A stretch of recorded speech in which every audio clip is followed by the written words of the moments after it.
up, guys and ghouls, and welcome to Fright Mic. I'm Liz. I'm Sam.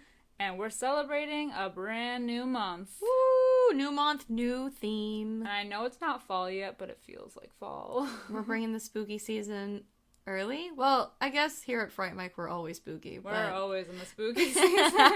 But it's officially the spooky season. It's going to... Well, it is September. Yeah, it is September. And this month, we have a new theme, Curios and Curses. Cursed objects. We're bringing you all the cursed objects, all the curses. We're unleashing everything. Hell upon the world. Right? So this week we're going to be talking about The Ring from 2002 and Sinister from 2012. Also, September is Sam's birthday month. I'm a cursed object. I mean, I'm not saying you're cursed, but I am. If my life has told me anything. It's one thing after another. Oh, I love being a cursed object. It's fine. At least you're like the tail end of September. Yeah, exactly. And you're like fall. It's officially fall by your birthday, right? It's officially fall. Oh yeah, I'm a fall baby through and through. I'm a winter baby. You can't even do anything fun on my birthday. Sure you can. Ice luge. That's true. Yeah. Just stay home and drink any other day of the week. Winter wonderland. Keeps my beers cold. Damn straight. I have it's a mold where you can make shot glasses out of ice. Ooh. If that doesn't scream January birthday, I don't know what does. It does. Mm-hmm. It should. Yeah. I like the Christmas movies around mine. Mm-hmm. Yeah, true. Not quite December, but... Yeah, it's fine. Alright, so we're talking about The Ring, which came out in 2002. Currently has a 7.1 out of 10 on IMDb. And it has a 71% on Rotten Tomatoes. Ooh, whoa. Woo, I love the parallel. Oh. Okay. Woo. That's pretty high for horror movies. I feel like most of the time when I'm looking at, especially IMDb ratings, they're not, like, they're never above a 6. That's so true. I was shocked to see the rating this high for not only IMDb, but for Rotten Tomatoes. Yeah. But, I mean, I can see why. This is a good movie, even though it is the movie that fucked my life up so bad. I had such a hard time watching this for the podcast. I was gonna say, I think it was our first episode. I think it was one of the first two, where we were talking about, like, movies that Rick really messed us up. And I know mine was The Grudge, but for you it was The Ring. So when we decided to do this episode, I just wanted to terrify you. Yeah, of course. I just wanted to bring all your nightmares to light on your birthday month. Thank you so much. I'm just thinking of you, Always. This is the sad part, though, because I really like this movie, other than the fact that it destroyed my life. But I think, I don't know, maybe this is... according to the scores, it's not an unpopular opinion, but I feel like a lot of times people kind of shit on The Ring a little bit. I think it's because it's been spoofed so much. True. Like, even as I was rewatching it, I was like, oh my god, I'm just thinking about Scary Movie. Yeah, of course, yes. Oh, that's like, all I could think of. The TV's leaking.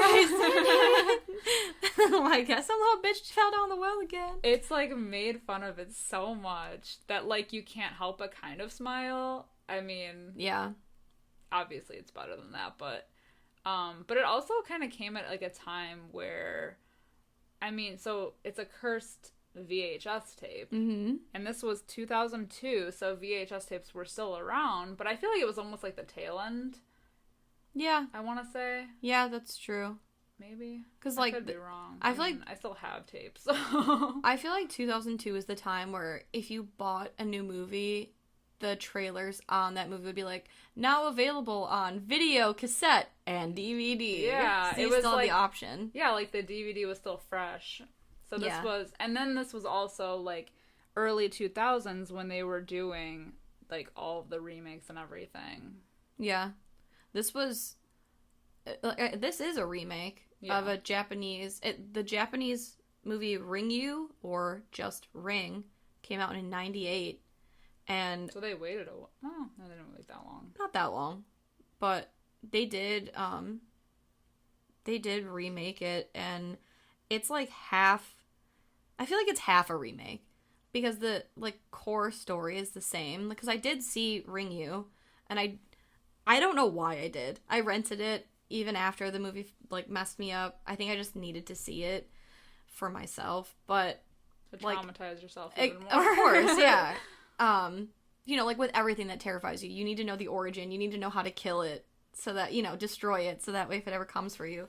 But, yeah, like, Ring You... it's like more focuses on like not psychological, like paranormal and like ESP and like psychic stuff, and The Ring is more like the mystery of it, but it's still at the core the same story about like an evil girl and the passing along of her story. Yeah. And that's like actually something that I was thinking about, how this movie doesn't rely on gore. It's more like the creepy imagery, I would say. And I think that something that this director did really well with this movie, was kind of create this, like, almost, like, atmospheric, you know, because everything is washed in blue. And it's always so, like, kind of, like, dreary out, and, like, it's, like, wet. Like, it's always, like, just... It's, like, kind of a weird atmosphere, and that's because of and, like, the content is, I mean, she was, you know, put in a well. Yeah. You know, like, she was killed and put in a well. Right. And, like, so it's all wet. So she's in this dark atmosphere, so it's, like, almost, like, creating it throughout the whole thing. Yeah. So we're, like, feeling it, you know. Well, it's funny, the director of this movie, Gore Verbinski, he directed the Pirates of the Caribbean movies. He also directed Mouse Hunt. Yes. So, what a twist. But what a range. Right? What a range indeed. So, like, this director's interesting because he said he doesn't enjoy filming horror movies, but he did this one so well. Yeah. But he said, I guess, it rained almost every day on set, which helped contribute to the atmosphere of the movie. Yeah. Yeah. It helped. Also, something I didn't notice, but he said that they purposely tried to get rid of the characters' shadows in the movie to make them feel like they were, like, floating and, like, in, you know, like, there's no, like, grounding to them. I'm like, okay, I've never noticed that, but it's interesting. It's an interesting choice. Yeah, and actually, well, obviously, like, our theme for the month is cursed objects, and, you know, they have, in this movie, is the cursed tape, obviously, and then for Sinister, it's the cursed reels.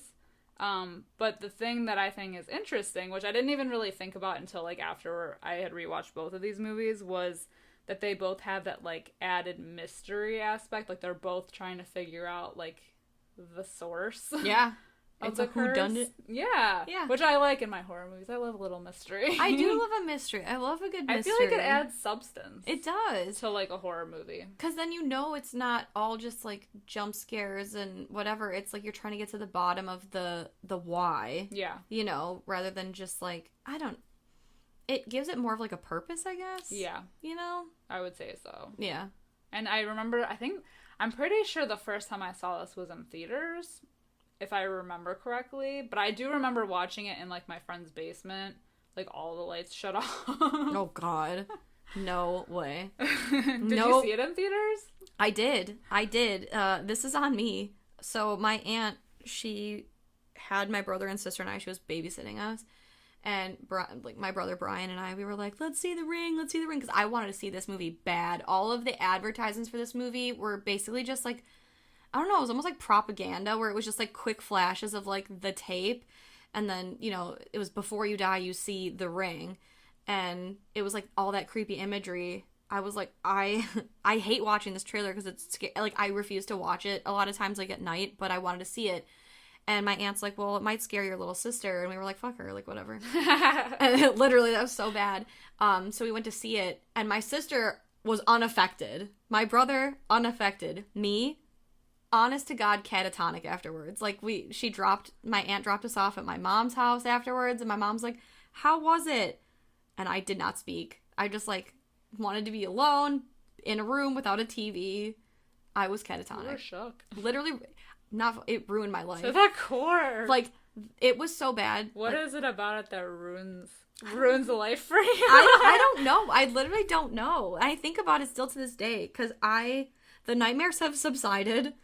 I still have one on occasion of her where like I'll wake up screaming, but like the fear was so intense that for a long time I had a hard time sleeping in my bedroom because I was convinced that the stain on my closet door that my bed faced looked like Samara sitting in a chair.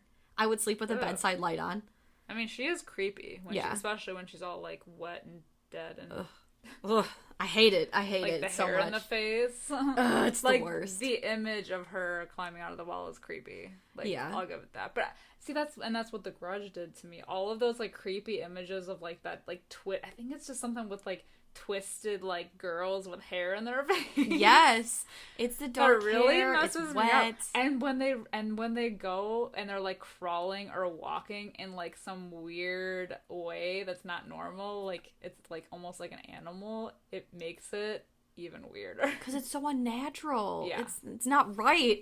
Yeah. It kind of reminds me of, like, have you ever seen, like, the deleted scenes of, like, The Exorcist? No. When there's, like, a scene where the mom is having, like, a party, and Reagan, is this where she spider walks? Yeah. I've seen this, yeah. She's, like, spider walks down the stairs backwards. Yeah. I think it was in a deleted scene. I'm pretty sure. I think so. I think it's, like, an extended, like, a special scene or whatever. And it's just, like, ew. Yeah, it's I have so seen creepy. That. It ain't right. No, it's not. Ugh. Well, shall we get into the movie? Yes. So we open with Katie and her friend Becca. They're chilling on a rainy night, and they're talking about a tape that kills you 7 days after you watch it. And Katie's like, I watched it a week ago tonight. I watched it. They were in the mountains, her and this kid Josh, who was like a secret thing. And it was like her, Josh, and two friends. They were trying to watch a football game and like record it, but when they played it back, it wasn't a game, it was something else. And that's when Katie like messes with Becca and pretends like she's choking. But then she's like, I'm just kidding. But then when the phone rings, they get like real freaked out, and Becca's like, so there really was a tape, and Katie's like, fuck yeah, there really was a tape. So it kind of like leads to a scare, where like the phone's ringing. And Becca's, like, messing with her because she picks it up and she just hands it to her, like, it's for you. And it ends up being Katie's mom. So, she talks to her mom and she goes to, like, she gets, like, a drink of water. She goes to go upstairs and the TV in the living room turns on and it's just static. So she thinks it's Becca messing with her. She shuts it off. It comes back on again.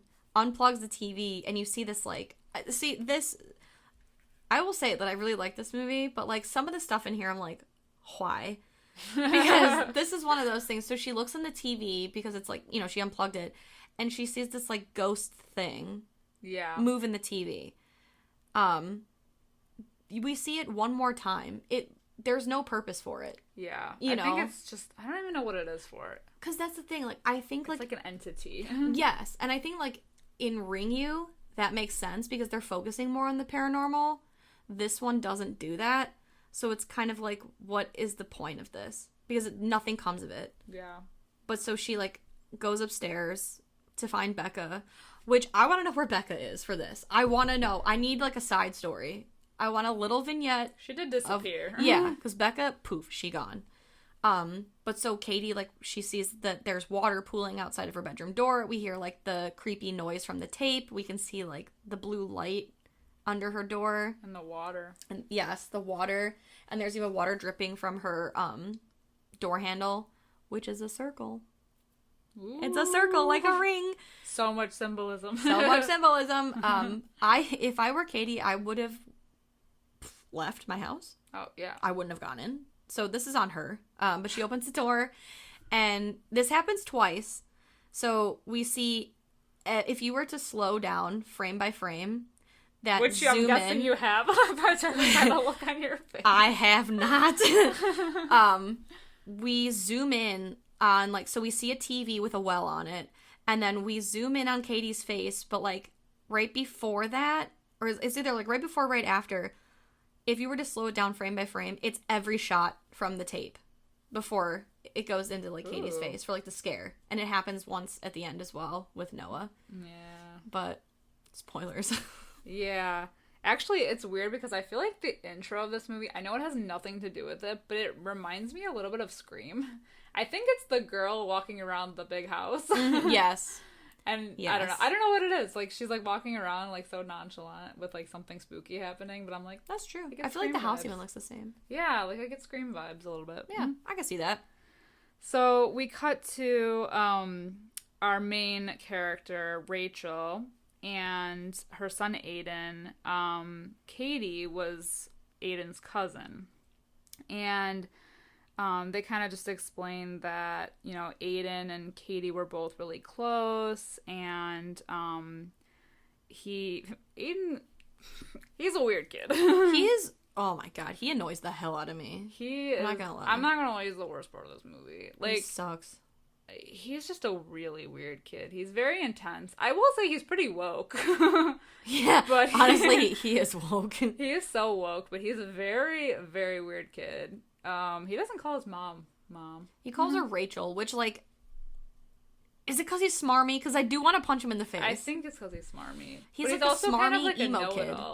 Yeah, he's one of those kids you just want to, like, hit him in the nose. Yeah, you do. Punch him in the face. I want to flick him on the nose like he's a dog misbehaving.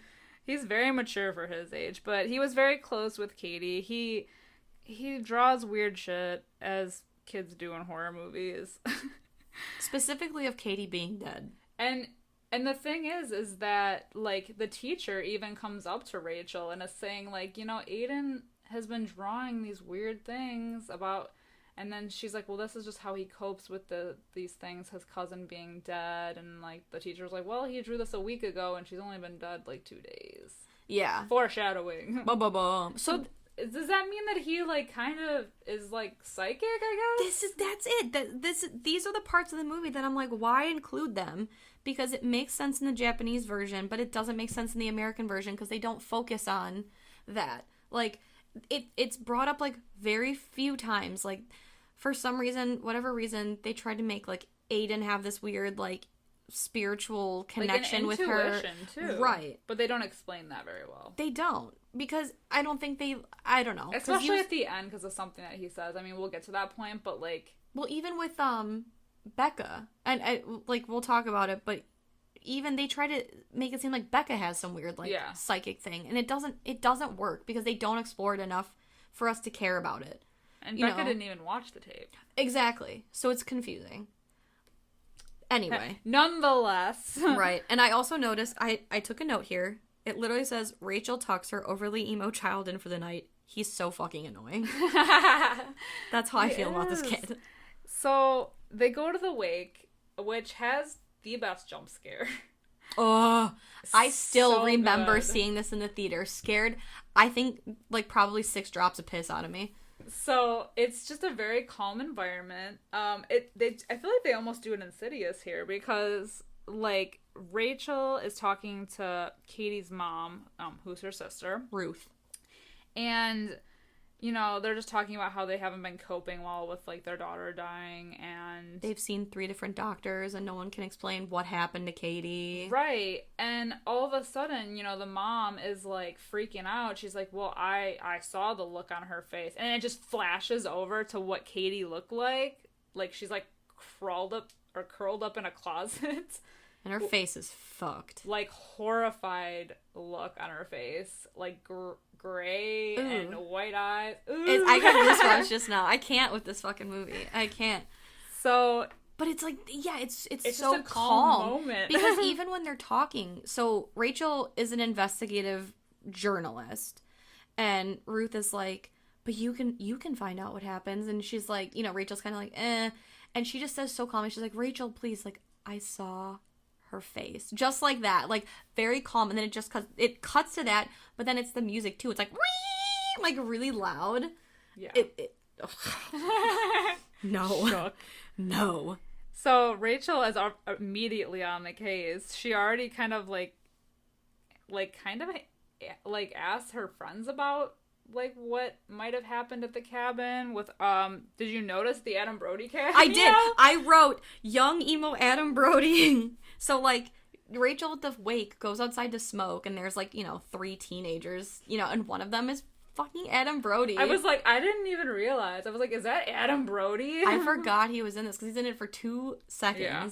But so, like, the teenagers are like, oh, yeah, her, Josh, and so-and-so were up at the cabin, but it was supposed to be a secret. And there's a videotape that kills you when you watch it. So... But also, Katie's boyfriend died. Yes. That's what Adam Brody suicide. says. Yes. Apparently he hanged himself the same night that Katie died. Or did he say hang himself or just killed himself? I don't remember. He was real smarmy about it. Schmermy. Yeah.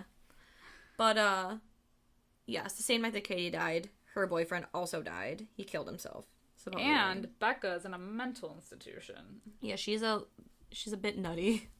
Which, I want to know where she was. Why is she crazy? What happened to her? Was she tied up in the closet where Katie was found? What did Samara do with her? Is there a waiting room? I got questions. Right, because Samara just is, like, she's just gonna come, I guess. It's her time, but, like, what if there's company? Does she keep them in a waiting room? I want to know. I mean, I'm assuming that Becca found Katie and got, messed up from that. Well, probably. But where was she? I don't know. Where had she gone? You know what? Doesn't even matter. Doesn't matter because Rachel finds Aiden being weird in Rachel's room. So she decides... Oh, and then, so, like, again, Aiden's looking in the TV and we see that same, like... The glitchy. Yeah, the ghosty thing move. But why? I don't care. You know what? I don't care. That's it. So Rachel decides to do some snooping of her own and she finds, like... pictures of magazines, but like the faces have like Scratchy. black marker. Yeah, it's like scribbled out. And then she finds a ticket to pick up like photos at some place. So, whatever. Like 24-hour photo. So she goes to pick up the photos and everything is all fine. It's just, kids having a good time. Until there's like a group shot, which is presumably after they've watched the tape and all of their faces are warped. Spooky. Spoopy. Oh, so she like drives her ass all the way to the cabin. Yes, after they were staying, and she is like fully committed to this investigation. She's a good reporter. Yeah, she goes to the cabin, and she ends up deciding to stay. She finds the tape on like a random shelf that like the caretaker guy kind of says that people just leave behind random shit. I love that guy though. He's like an aspiring magician. Yeah. And he's very like, upbeat. Yes, he's like, pick a card, any card, and she picks up like the 9 of diamonds. And he's like, put it back in the deck, and he's like, this is your card, right? And she's like, nope, I'll take cabin 12. And he's like, is this your card? She's like, nope. She's got nothing to do. Right. I just like at the end she entertains him. It is like clearly not her card. She's like, yep, that's it. He's like, yeah, all right. That it. I'm good at one of my jobs. So she watches the tape, and of course, there's all these just disturbing images on it. And right after she's done, the phone rings. 7 days. And you got the creepy voice telling her 7 days. But it's really cool, too, even in this scene, because the sun is setting, and there's a tree on a hill. It is a Japanese maple tree, I think. But with all, like, the red leaves and the sun shining through it, it makes everything, like, fiery, bloody red. And it's such a cool shot. And it's like the only color in this movie. It is. And it else comes is up blue later. And gray. Yes. Yeah, this is the only, like, I feel like, the only vibrant color. The only sunshine in this movie. Yes. But the tree does come up later. So immediately we cut to, like, Thursday, day 1. Because now we got a countdown. Yes. And she kind of, like, Rachel kind of confides in her lover, Aiden's dad, Noah. We don't know that yet, though. Spooky.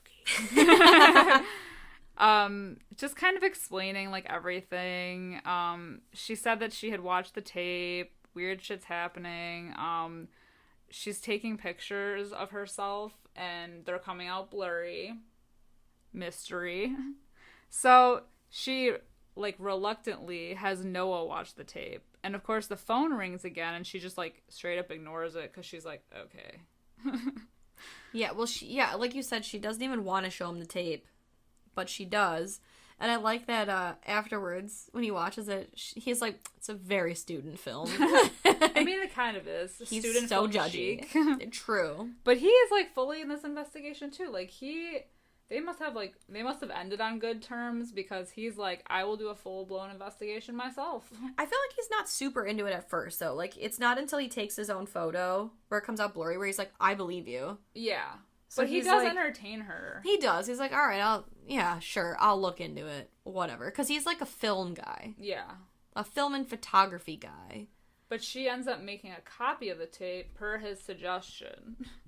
And it's interesting because while she's making the copy, I don't know, I called them tracking numbers. I don't know what they are, but it's like the numbers, the tracking numbers on like the tape. They're all like weird. Like they're not actual numbers. It looks like the Russian alphabet. It's like glitching. Yeah.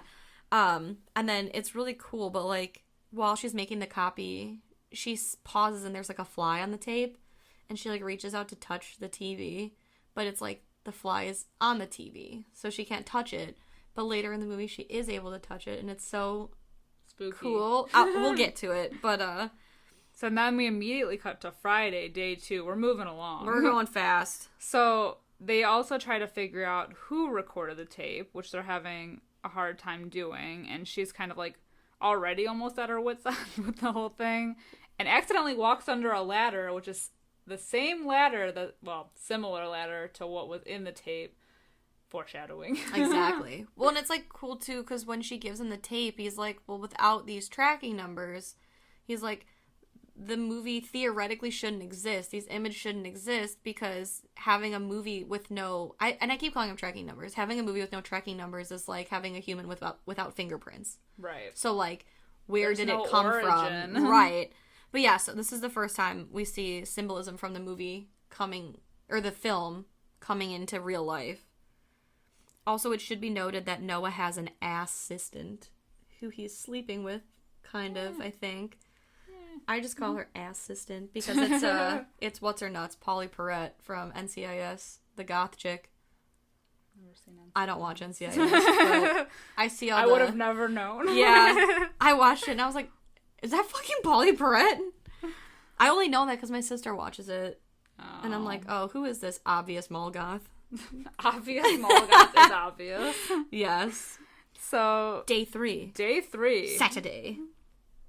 Rachel visits Becca in the loony bin. And at first she's like catatonic and she's weird. And she's also a pale bitch with dark long hair. So me. Yeah. True. So she's like, hello, Earth to Becca. Come in, Becca. And then she mentions the tape. And she's like, can you tell me anything about this tape? And this is the other, like, I don't know how Becca is psychic, because she's like, you'll know soon enough, she'll show you, and grabs Rachel's hand from across the table and like turns her fingers, into 4, and she says 4 days. Oh, she's psychic now. Yeah. Oh, now you got psychic abilities, ho. Okay. Now we're psychic. And they don't explain that any further. They do not explain it any further. And that's the only time we see Becca after that, with her psychic ass. Because she's like so useless. Yeah. That she doesn't get anything out of her, so it's an immediate bust. Yeah. Listen, Becca, you wasted all of day 3. Yeah. Thanks for that. For nothing. Well, she does discover, she pulls out her books. She discovers the lighthouse in the video, or in the tape.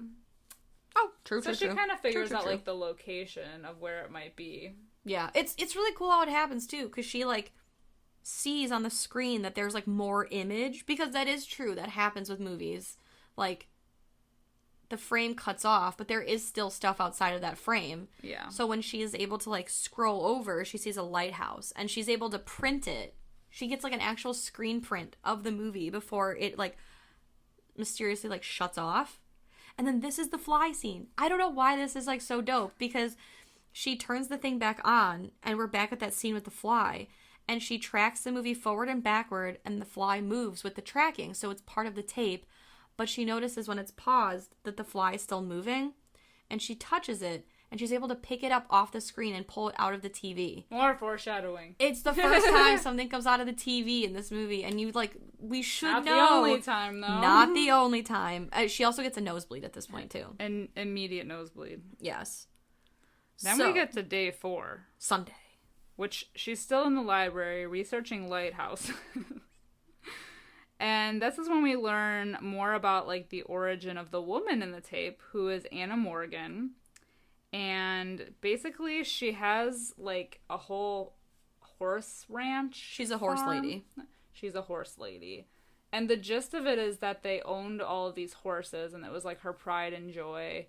And she's always wanted a child, could never conceive, so her and her husband decided to go and adopt a little girl. Came back into town with this strange little girl. Nobody knows where they got her from, but she just shows up. But weird things start happening when the little girl shows up, including their horses trying to kill themselves. Yeah, which leads to Anna Morgan's depression and eventual suicide. Yeah. Right? Yes. Yes.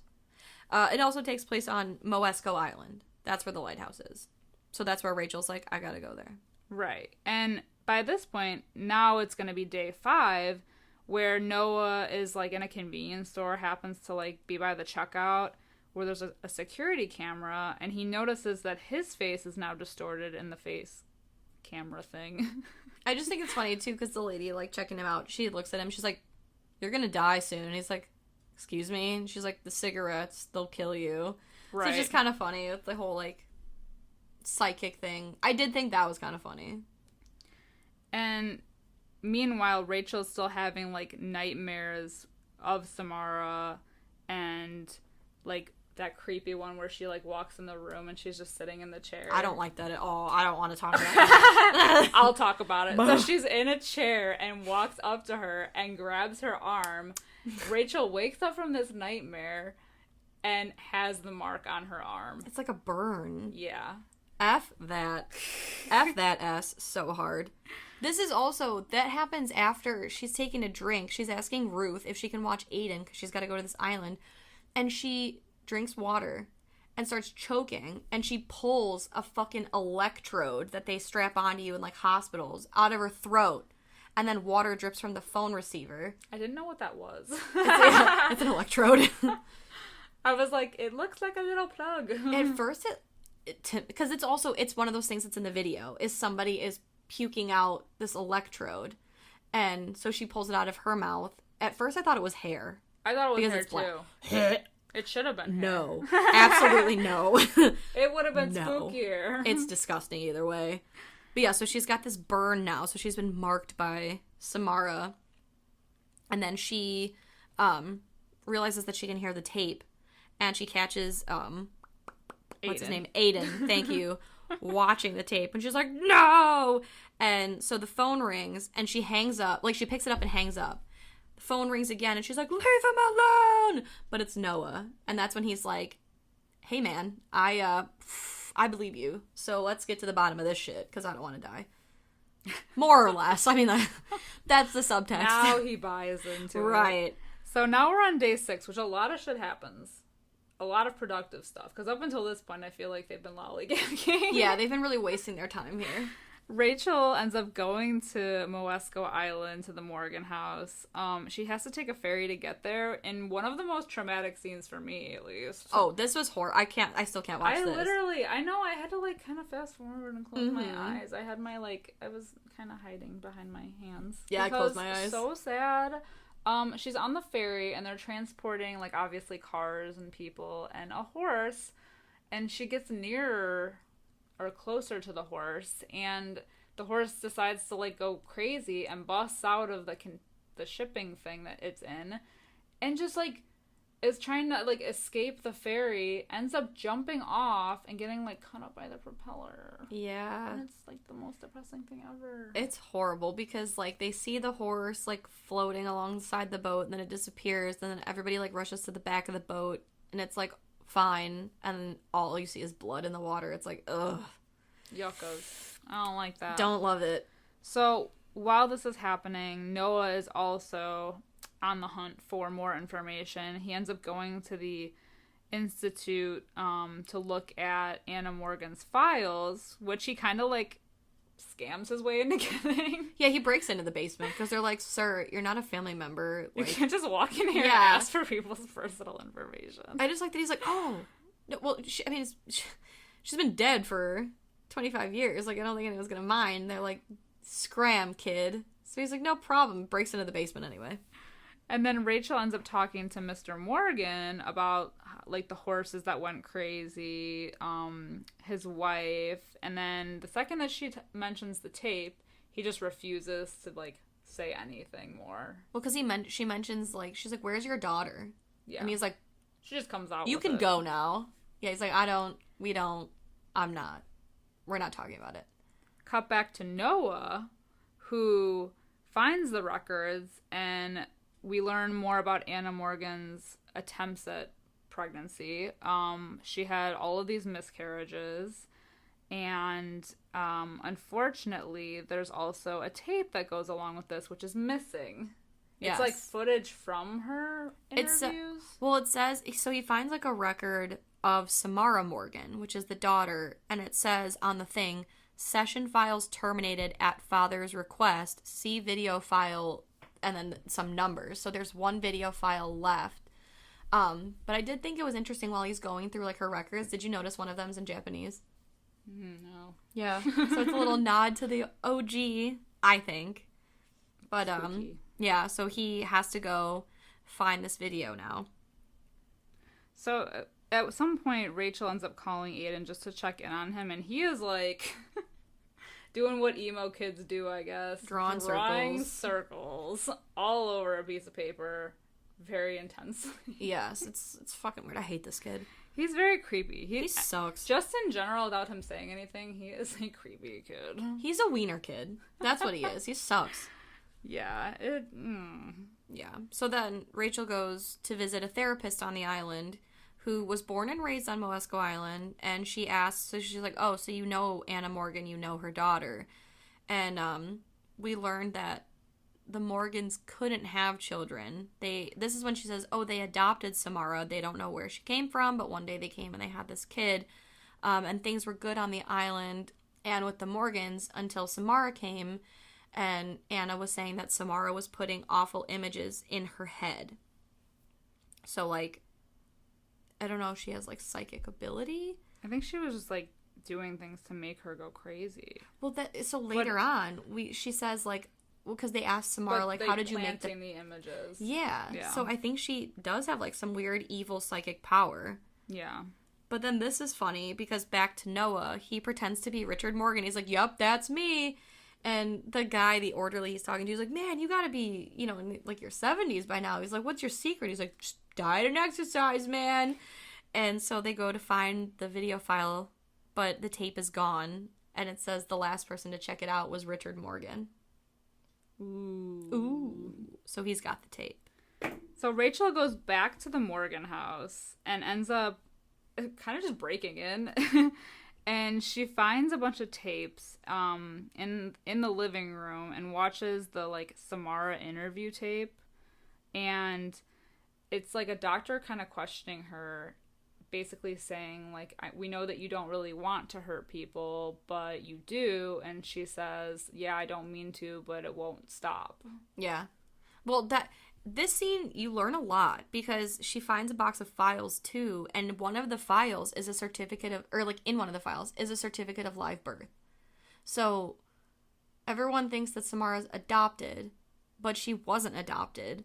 And then, yeah, so she, like, the doctors are like, well, how did you make these pictures? And she says she doesn't make them, she sees them, and they just are. And they ask her why she doesn't sleep, and she says the horses won't let her.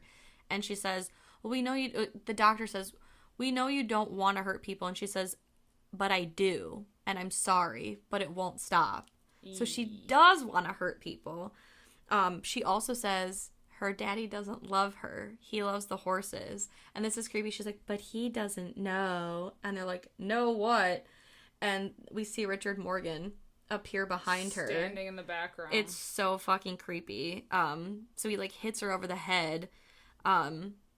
I don't know why, because it's not like he knocks her unconscious or anything. He just hurts her. And then what precedes that doesn't... It doesn't make any sense why he would have hit her, but whatever. Yeah. So she, like, confronts the dad, and she was like, you killed your daughter. You didn't want her. And, you know, he says, like, my wife wasn't supposed to have a child. They made a deal with the devil. Right? I did... I don't understand this, but okay. It's just weird. So, like, she had the baby, but she hid it from everyone because they were like, oh, one day she didn't have a kid and the next day she did. So, like, how old was this kid when everyone finally saw... They don't even, like... They don't explain it at all. They don't say that. Like, they don't say, like, how old she was. I mean, nobody really asks, I guess. Like, she's not asking the right questions. But my interpretation was that somehow they did make a deal with evil to bring her here. A child. But they couldn't handle it. Yeah. You know, like, she obviously has these abilities. She's an X-Man. Well, I mean, honestly, that's what it seems like. And it was just too much. Yeah. Because that's it. That's the only thing that makes sense, I guess, is that they would have to make some sort of, like, deal with the devil. I don't know. But either way, Richard's like, you know, because Rachel's like, my son's in danger. And he's like, yeah, he's going to die. He fucked. Right. And then he electrocutes himself. In the most, like, I mean, it's really disturbing, but also really elaborate. It's a lot. It's a lot of cords. A lot of cords, a lot of metal. And he gets in a bathtub with, like, running water. So it's just a lot. Right. He got. And then not Aiden. I do this all the time. Noah shows up at the same time. So it's just terrible timing on Noah's part. Really terrible timing. Yes. So, like, basically, Rachel is putting pieces together, and they go back to the barn, or, like, to the barn on the Morgan ranch, and that's where she was made to sleep. So, like, she was like, oh, the horses would keep her awake, and we see this giant ladder leading up tape. Exactly. And it's leading up to this, like, little room that they had set up for her in this barn. And I think, like, they would stick her up there and take the ladder away so she couldn't escape, and the horses would keep her up at night. And it's kind of sad. Yeah. You know, that she was just like a little, I mean, granted she was evil as fuck, but still as a little girl. But then they peel back, like, they notice something under the wallpaper, so they peel back the wallpaper and they see an image burned in the wood of a tree. And it's the same Japanese maple wood from the Shelter Mountain Inn, because it's like a red tree on fire. So we go back to square one, to the Shelter Mountain Inn. Day Cabin 7. 12. Day 7. So we're back at the cabin. They're trying to look for clues around the cabin, but can't really find anything. And Noah kind of throws, like, a fit and ends up spilling, like, marbles. He spills his beans. He spills his beans all over the floor, which kind of, like, all roll into the same spot, indicating there's a dip in the floor. So they, like, start ripping the floorboards up and discover a well underneath. Crazy. So they move the lid open onto the well, and they're like, how deep is it? Doesn't matter, because the screws on the floor, they just start, like, coming up. And then one of the boards is loose, and Rachel gets knocked down into the well by a TV. Terrifying. So she's stuck down there, and I can't even imagine how smelly that is down there. Oh, stanky. The water, the still standing water that was in that closed well, had a cabin built over it. And then there's a dead body in there. Yeah. That is corpse water. That is so gross. So then Rachel comes to the realization that when Anna Morgan went crazy, she wanted to dispose of her daughter, her evil entity of a daughter, and decided to throw a bag over her head to, I guess, strangle her, kind of, but she didn't succeed because she dumped the body down the well, but Samara was still alive. It's really sad. Well, like, because she finds the scratch marks and the nails on the inside of the well, yeah, and the nail.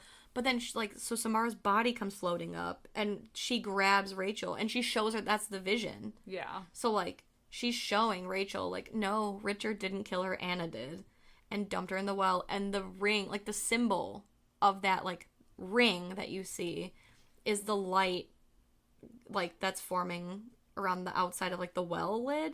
Yeah. So that's, like, what she saw. That's the last thing she saw. Exactly. And the whole reason that it's 7 days is because she survived for 7 days before she finally died.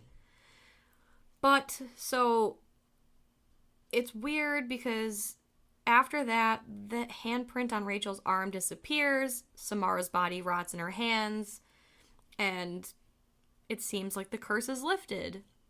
So because she solved the mystery. Exactly. You always find the body, solve the mystery. It's like, what, doesn't that happen in Changeling?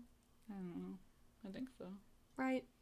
It's always a ghost thing. You find the body and it's fine. So she beat the curse. Everything is super exciting. The next morning, Rachel wakes up, or well, I guess Aiden wakes up and he's in the bed with Rachel.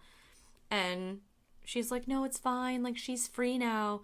And Aiden's like, why? You helped her? You weren't supposed to help her. And she sees that the mark is on Aiden's arm. So he's obviously still not safe. Right. So, and then he gets a nosebleed too, as he says, she never sleeps. Like, because he's a fucking asshole kid. Like, I hate him. So, this is the culmination of this goddamn movie. Because we're back at Noah's place. Everything's chill. He picks up his coffee mug. We see a ring. Like a wet, like a watermark. A watermark. And so you're like, oh no. You bastard. Because he watched it the day after she did. Yup. And his TV turns on, and Samara. So like every time we see the tape, I should mention this. Every time we see the tape, we end on an image of a well. And the first time we see it, it's just the well for a few seconds, and then it cuts to static. Then when Aiden watches it, it's the well, and then we see the beginning of a girl coming out, and then it cuts to static. Now this time, a girl is just fully coming out of the well. She crawls. I can't even talk about this. This is fucking horrifying. But like, she crawls out of the well slowly, and then just starts walking toward the camera. It's so jacked. It's so jank. And she's all wet, and she has her hair, her long dark hair in her face, and is getting closer and closer to the TV. Now, Noah's just like watching in disbelief, and it's kind of like backing away from the TV, which I don't blame you. I mean, I would have been gone by now, but I'm gonna skirt it out of there. But he stays and watches, and she gets closer and closer, and surprise, she walks right on out of the TV. It's a nightmare. It is a nightmare. And then we get the same cut. So like, first, she's horrifying. And then we get like the same cut. It's like all the imagery from the video and then a zoom in on Noah's face. Meanwhile, Rachel's like, fuck. Like, she's trying to call Noah. She's driving. She's getting in like all kinds of like, she's like Fast and the Furious style driving through the streets of. She's Tokyo drifting that. She is. So she gets to Noah's place and she opens his door and she sees his body sitting in a chair, like but it's like from behind. Yeah.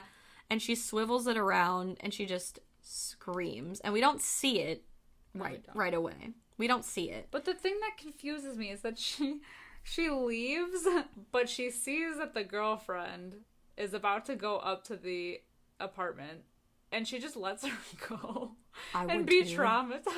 I mean, I'm a savage. I would have. What are you supposed to say? Like, hi, you're going to think I did this, but I didn't. How could you explain that? You couldn't have done that. You can't explain it. It's unexplainable. But I wouldn't want that. I wouldn't want her to think it was me, you know? That's just me. I don't want my fingerprints on that. Foul play. Exactly. So it goes back at home, and she's like throwing a fit. She smashes the tape. She throws it in a fire, and she's like, what did I do that he didn't do? And then realizes she made a copy.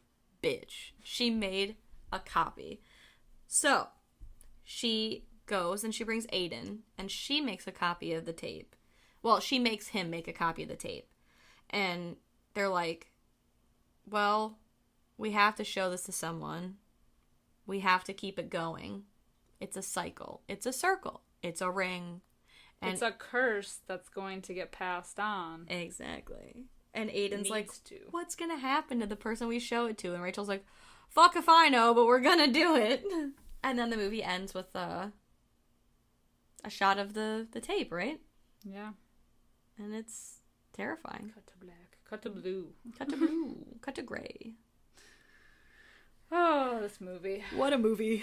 Never again. Oh, you will. Haven't watched it in 10 years. Probably won't watch it in another 10 years. Give it another 10 years. It'll be fine. It'll Give be myself great. a heart attack. You're yeah. sweating.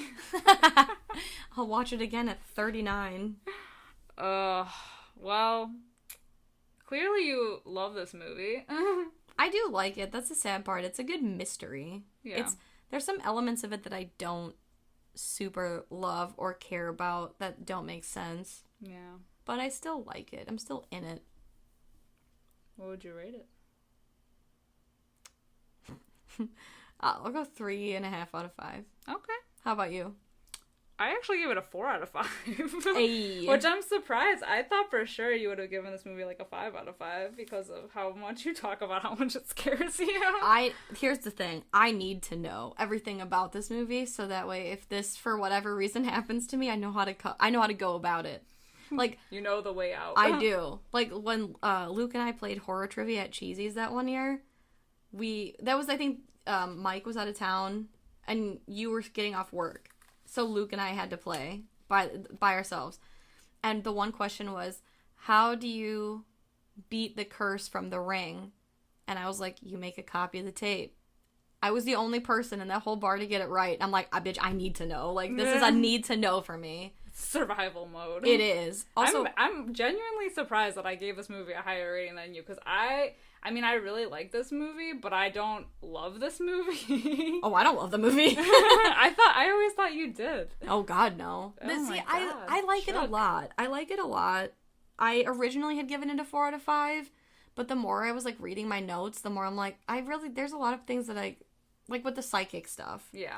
And like it's the not ghosty very stuff. Clear. Right. So some of it is like, eh. And I obviously docked at points for unwatchability. I just can't. Not because it's bad, but because you're terrified. Because I'm terrified. I knocked it down a notch. Oh my God. Well, let's move on to an also, I guess, equally terrifying, but easier to watch movie. For me, anyway. True. Sinister from 2012. So Sinister has a 6.8 out of 10 on IMDb. It is a 63% on Rotten Tomatoes. Okay. So it's slightly less loved than The Ring. Also newer, 2012. True. It came out 10 years. 10 years after The Ring, which is interesting. With an even older method of film. Yes. It's interesting because we paired these movies together because they're both about cursed films, and they came out 10 years apart, and the co-writer of Sinister, C. Robert Cargill, I think, he was inspired for this story because he saw The Ring and that night had a nightmare about finding a box of grisly movies in his attic and watching one of them, and it was just like horrific. And that's how this movie came about, was that he saw The Ring and had a nightmare. That's good. Yeah. So perfect movies to pair together. They are. Yeah. They really are. So, like, Sinister is a movie that I saw and liked, but, like, never saw again after that. Okay. So, like, I've seen it 3 times now. Like, it's not, like, a movie that I just, like, throw on. Because it's just so dark. Yeah. Yes. Yes. Yes. I saw this in the theater. And Yeah, same. Yeah. There's one scene in particular that was... I'm so glad I saw it in the theater. The Lawnmower Scene. Oh, yeah. I was in, like, the So good. second row when I saw this movie, and it was so loud. But, oh my God, like, there's just some movies that you, like, have to go for, like, a theater experience. And I think that that's what kind of loses me about watching it. And, I mean, obviously, I can't watch it in a theater anymore because it's not in theaters and hasn't been. But, like, I just feel like the first time you watch it, you're like, oh my God. And then the more times you watch it, it kind of like loses something a little bit down the line. Like you already know what's going on, but it was like really shocking the first time you see it. Yes. Yes, I agree. And like, really the coolest part of this movie is the Super 8 films. And the clever titles. Yeah. Yeah, it's like such basic ass titles for such horrifying movies. Yeah. But this is something I want to know. So, I guess there was supposed to be an additional Super 8 film in Sinister that took place around Christmas time. And apparently, so, like, it was, like, deemed too dark of material compared to all the other Super 8s in this, which are already dark. Yeah. So they cut it out. But in Sinister 2, which is not as good as this one, and the Super 8 films are not as good, there is one, and it takes place around Christmas time, and it's pretty dark because it's the family being buried up to their neck in like freezing snow, and they basically die of hypothermia. And I'm wondering if they used it for the second movie. Yeah. I don't know. It's interesting. I only saw the second one once. It fucking blows. And it wasn't good. No, it's not good. There was too much with the kids. And and you see too much of the ghost kids. You see too much of Bughuul or Bughuul or whatever. Bughuul. Yeah, Luke calls him Bughuul. Bagel. Yeah, Bagel, Bangle. I will say Bughuul is spooky. He's spooky until you see him too much. Like, yeah. Once you see him in the end, he kind of looks like Gene Simmons. Like, he looks like Gene Simmons. I don't know. Had a bad makeup day. Yeah, for real. He looks like Gene Simmons went through an even gothier goth phase.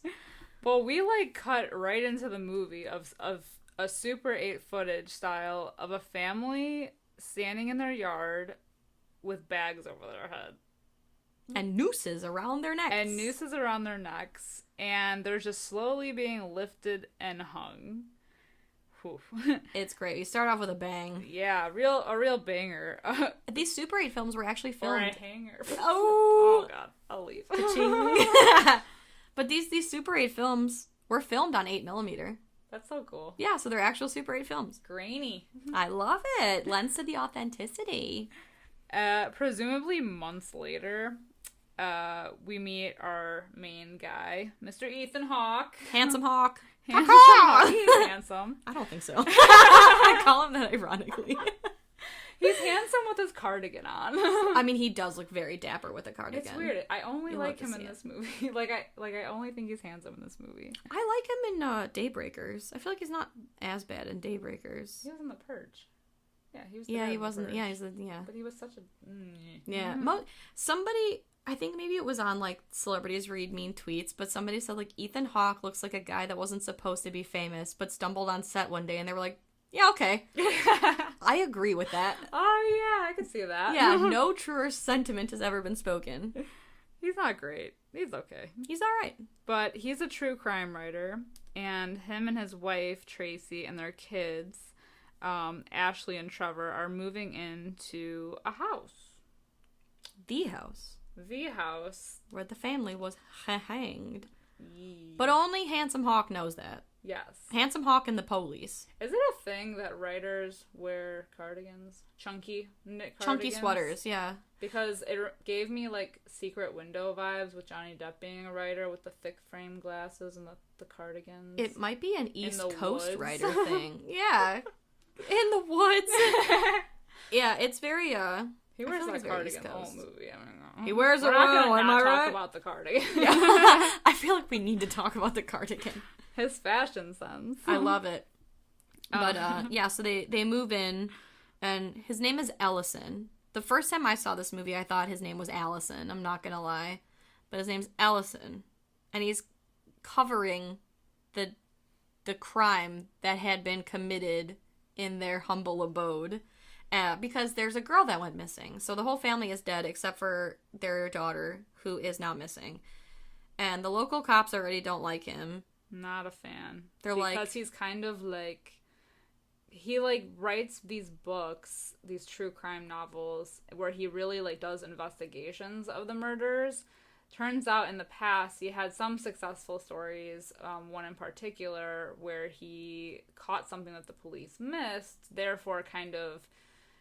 not negating what they were doing, but he kind of just, like, called them out on not being... They're not doing a job. For justice. Yeah. Like, so, they're not a fan of him. They say something like, oh, you helped a killer go free, or, I don't know, some crap. No one cares. Some shit. He's very unfriendly. Yeah, so they're like, if you got a problem, call Ghostbusters, don't call us. So he's putting a crate in the attic, and he sees a scorpion, which, gross. And he drops a crate on the scorpion, but then he also finds a box that contains a projector and some Super 8 films. This would be so dope. Yeah. I want this. They're all, like, innocently named, too. Like, there's Sleepy Time, 98, Barbecue, 79, Pool Party, 66, Lawn Work, 86, and Family Hanging Out, 11. So it's titles and years from when they were made. We can already figure out what Family Hanging Out is. But for those of you who don't know, we watched it at the beginning of this film. So you'll know right away. Right. So he sets up, like, in his office. He's got, like, crime scene photos, and it's very grisly. And he's got these lame Post-it notes. Like, it's just, like, very writer, like, on-the-nose writer. Because he, like, has a picture of the girl that's missing, and on a Post-it note, where are you? Good question. He's got the, like, string. He does. Like, in, he's a string like, guy. old cop movies. Or, like, It's Always Sunny. They're yes. Their old investigation boards. Yes. And I love, like, there's a picture. This is the other thing. He's got a picture of the attic of the house. I don't know why. But then he draws on a Post-it note a picture of the box he found and then put, how did it get there? Why? Why are you asking this? These are not the important questions right now. But, yeah, it's fucking weird. He puts the first film on, he decides, and he pours himself a drink. As he should. As he should. Because he watches it, and he watches Family Hanging Out, and he sees the hanged family. Now, does he know? Does he know that that's the family? Because he put that one on first. He does. Well, because there's no way he could have known. But that right in the beginning when they are, like, when he's moving boxes in, he looks in the backyard and sees the tree. Did he recognize the tree at this point? But it's only, so, like, he just picks the 8 film based off like, there's no photo on, like, the tin. Yeah. So, like, that's why I'm like, how did you know? There's no way he could have known. That looks like a happy little accident that happened. Yeah. But he's basically like, oh, fuck. Okay. And pours himself another drink, as he should. Yes. And then he makes another little Post-it note. Who made the film? Great questions you're asking. So glad you're a true crime writer. Wow. You really asked the hard-hitting stuff. But he's basically, like, because he rewatches it again and asks the question, where's the daughter, Stephanie? True. Yes. He wants to know where she's at, 'cause she's not in the film. So he's watching them at night. His daughter wakes up. He puts her back to bed. He watches another Super 8 film. And it's called Barbecue. I call it a carbecue. Because it shows, like, they all start out so, like, innocent. So, like, it's a family doing stuff during the day. They're camping. They're fishing. All things are happy. And then it cuts to them. And they're all, like, bound in a car at night, it looks like, and it gets set on fire. And one of the things I love about this movie is that the soundtrack, like the score, is so creepy. It is. It's like some of them are like almost like chanting. Others is just like, it sounds like noises, like mechanical noises. It's creepy, and they're all on these Super 8 films. Like it's so good. So you get the tape rolling. Yes. So, like, after he watches the barbecue, he calls the cops, and he's like, yes, this is an emergency. But when he's connected, he looks at, like, his bookshelf of, like, true crime books, and he hangs up. So, the Clearly idea is... he's in it for himself, right. And wants to figure it out himself. He's gonna unravel the mystery. He's Shaggy and Scooby, goddammit. He is. He's doing the damn thing. So... He's determined to make this his next bestseller. But after this happens, he hears noises again. And this part's actually pretty creepy. God. Yes. More creepy kids. Creepy kids. He hears noises, and he finds Trevor, who ends up, like, Jack in the Box style, popping out of this box. Like the packing box. Style. Yes, like backwards. And he's, like, screaming. So we find out Trevor has night terrors. Fun. And yeah, he's terrifying. Yes, he is. He's also got dark hair that's kind of long. He might be having nightmares, but oh my god. I say goddamn. Oh god. So the next day, the family kind of leaves for the day. So Ellison is left alone, and he's going over another tape entitled Family Pool Party 66, where we see, like, a fam hanging out, playing by their pool. Then we cut to an evening shot of the family now tied up to deck chairs next to the pool, and they're being slowly pulled into the water and drowned. However, he does notice something mysterious about this tape, and that there's a masked figure just kind of floating in the pool. Spooky. It's spooky. It's Bughuul, by the way. It's Bughuul. They call him Mr. Boogie, but his name's Bughuul. I'm going to call him Bughuul from here on out. But yeah, I even wrote, he kind of looks like Gene Simmons from Kiss. But yeah, I think this one and the lawnmower one are the most terrifying to me. Because of the slowness of yes. I don't know, though, because I have a really bad fear of alive drowning. Might be worse than drowning. I guess it. I don't know. I am so terrified of drowning, but I did hear if you drown after a certain point, you black out. So maybe you're not really like conscious for the part where you die. Whereas like when you're being burned alive, you know what? They're all bad. I don't want to think about it. I know. To be Yeah, honest. they're all bad. So he's trying to like investigate the masked figure in the pool. He kind of pauses it and is trying to like zoom in on the image. Well, this is like no good because the film reel just like starts on fire, and he attempts to fix it, but unfortunately that footage is kind of like cut out and destroyed. Yeah, it's gone. So he can't really do anything about that. So I don't know if it's at this point too, but at some point he does end up transposing. He gets the footage from like the actual film onto like a hard drive, so he can watch it on his computer now and go frame by frame. So from henceforth, that is how he'll be watching them. It doesn't. It's more spooky when it's up on the wall, though. Agreed. So that day, Trevor gets in trouble at school for drawing the hanging family on the whiteboard in permanent marker. And then later that night, Ellison watches another Super 8 film, this one entitled Sleepy Time, in which a family gets their throats cut in their bed. And it's goddamn horrible. And this is where we notice Ellison starts to drink a lot. Which, yes, he should. Yes. And then I also made a note. These films have a creepy soundtrack, ? Is it the movie score? Either way, 10 out of 10.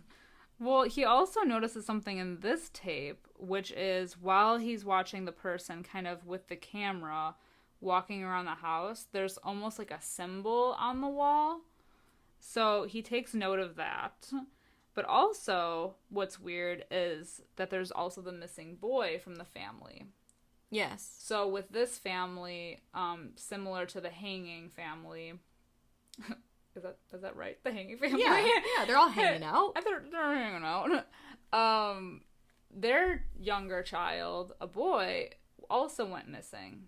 So it's just like a string of families getting murdered with a child being abducted or going missing, what have you. Right. He also notices, because he turns the contrast up, to see St. Louis is written. So he does a quick Google search, and he finds, like, news coverage of the family. So that's where he finds out, like, the kid's missing. Yeah. But it's important that he finds out that it's St. Louis, because we find out that, like, all the families are connected. But that's later on down the line. Yeah. Meanwhile, there's some creepy shit happening in the house. He's hearing, like, creaks from the attic. Lights go out. He's hearing, like, banging. And so he decides to investigate. Why? I don't know. Yeah, I wouldn't. But he ends up going in the attic, and he finds a snake. Yucky. He also finds the box lid from, like, the Super 8 movies.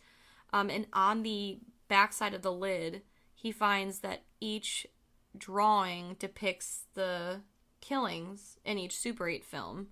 So they all show, like, all the characters getting murdered, and then at each scene is a Mr. Boogie character that's watching.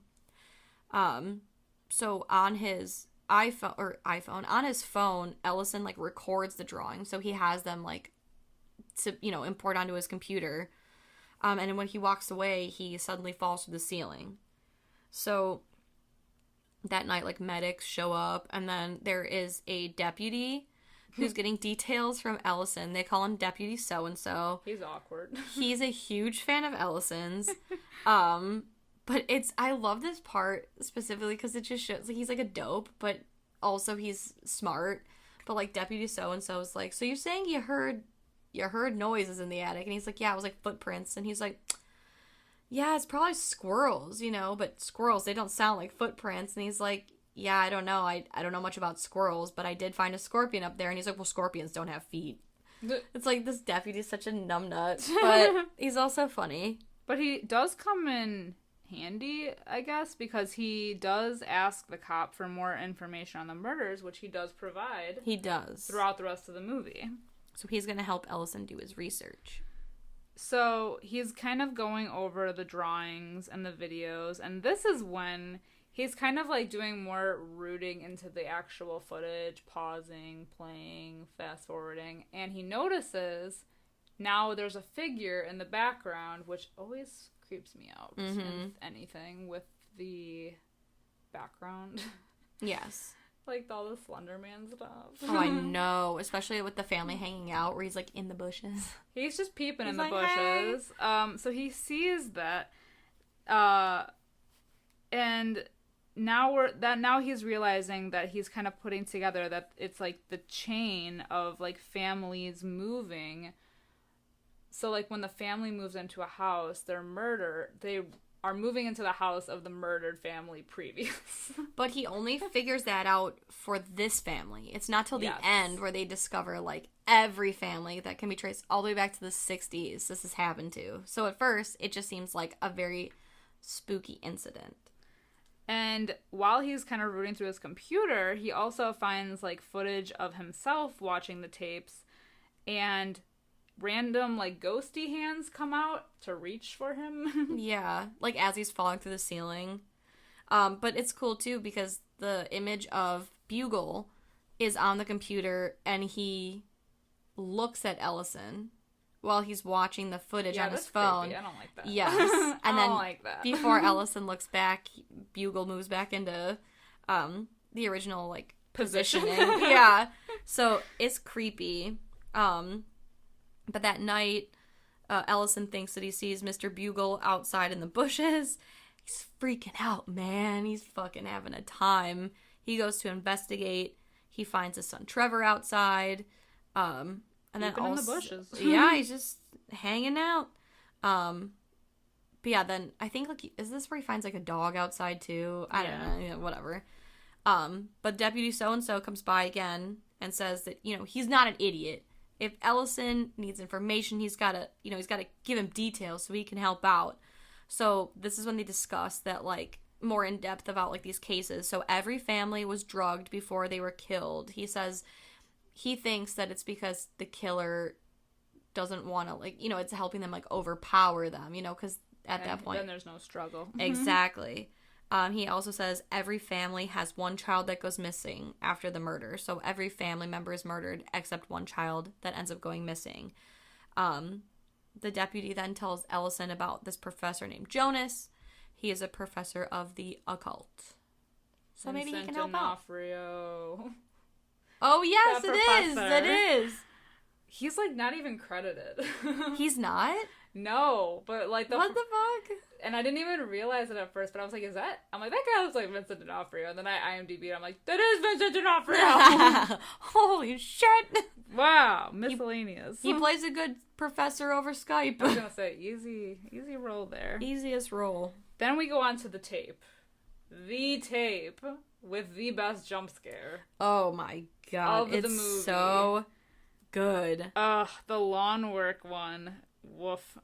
This one is different than all of the other Super 8s I've noticed because every other Super 8 has like a specific sound that plays through the whole thing.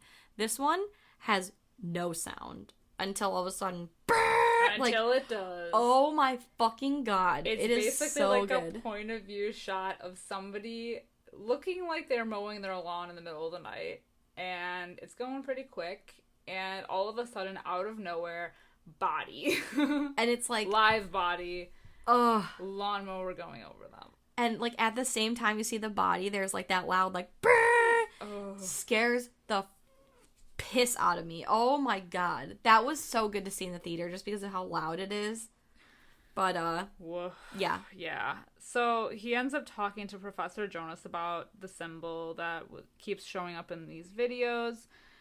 Basically what he says is that it's kind of like a worshipping symbol of like the pagan entity Bughuul, the eater of children. The child eater. Now we know where those kids are going. Goddamn right. So, the next night, the projector is going by itself. And we see, like, the little, like, our first real appearance of these, like, ghost children who are kind of, like, are, like, creeping around the house. This is stupid. This is where the movie gets stupid for me. Because it had me. Like, and I remember even the first time I saw it, I was like, this is so good. And then they introduced these stupid ghost children. Yeah. And they show them way too much. So, like, it's all, like, it's a cheap jump scare because we see Ethan Hawke, his face is, like, up against, like, the screen. And then, boom, like, a ghost face of Stephanie, the missing girl from the Hanging Family, comes, like, right up next to him, but he doesn't see it.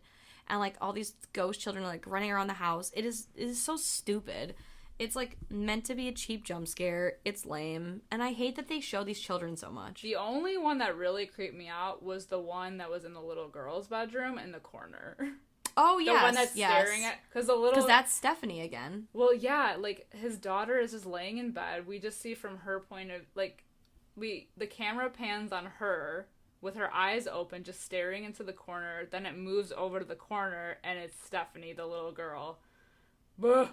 And she drew on the wall. It's the lighting. So Stephanie has drawn a photo of the family hanging and a photo of Bughuul, and she's like in the corner, like shh, doing like the shushing.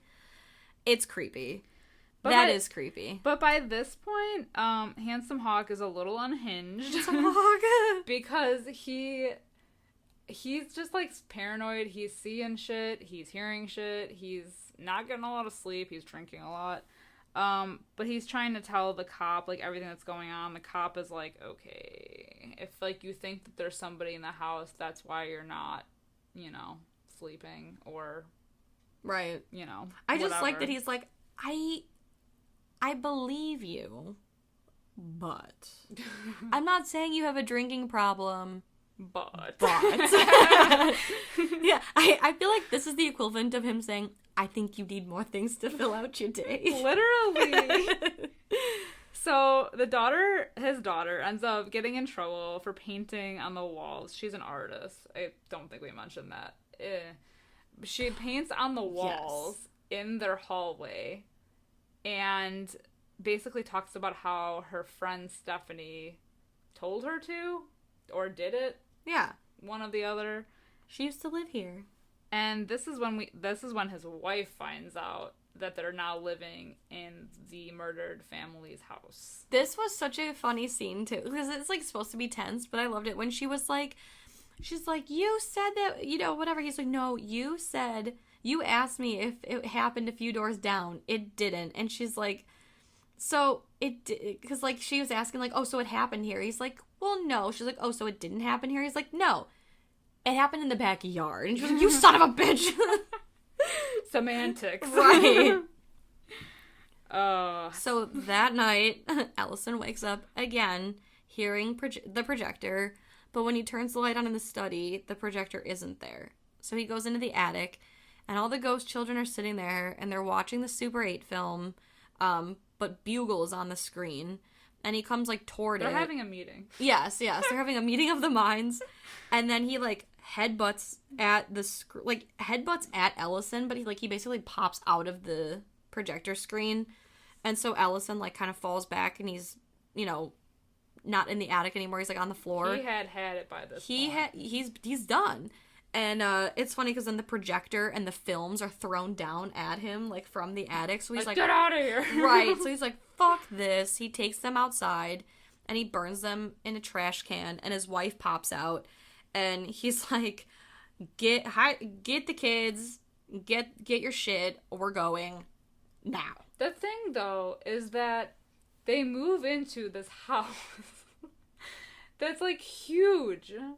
He's like a failing writer, isn't Well, he? this was that. So they moved back into their original home that he said he couldn't afford. Ah, okay. So he's just like, at this point, apparently, I he's thought like, they rented fuck this it. place out because I'm like, this place is like significantly bigger than the house that they just came from. Right. I mean, it's not important, but like, it's just something that bothers me. Exactly.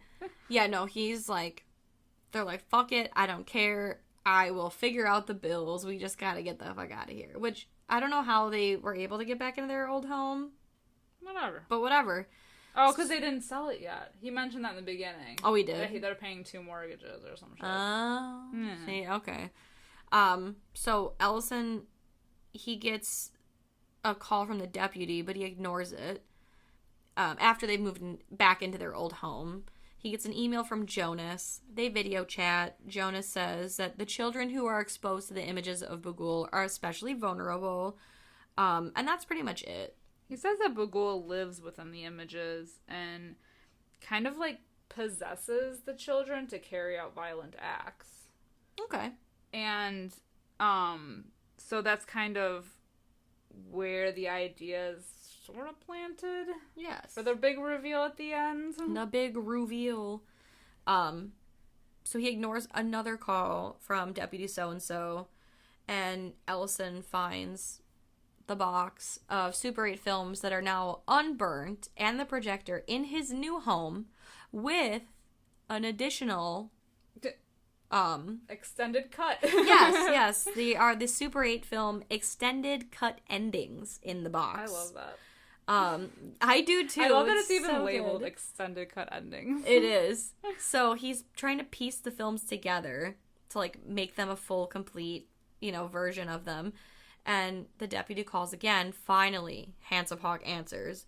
And the deputy then explains, not only was it just that one family, but every family that was murdered has lived in a home where the previous one is killed.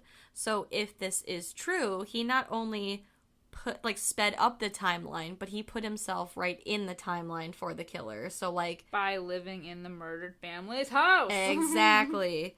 So he watches the extended cuts of these films and sees that at the end of every movie, the missing kid appears and does the whole shh thing before carrying out the murder. Well, it's after the murder. Yeah. But they disappear. Right. In the frame. So the one kid from the pool party one, he shushes the camera and then hops into the pool but then disappears. And then the lawnmower girl, she's wearing a raincoat and she shushes the camera and then the next frame she's gone. So it's they disappear. They actually do disappear. But then it's weird because Ellison starts to feel weird and he looks in his coffee cup. Or is it his whiskey cup? I don't know. Some cup. He's been drinking a lot. I don't know. It could be either at this point. Right. But he sees some glowing green shit in there. What is that? Bughuul drugs. Right. He had been poisoned. That's what it is.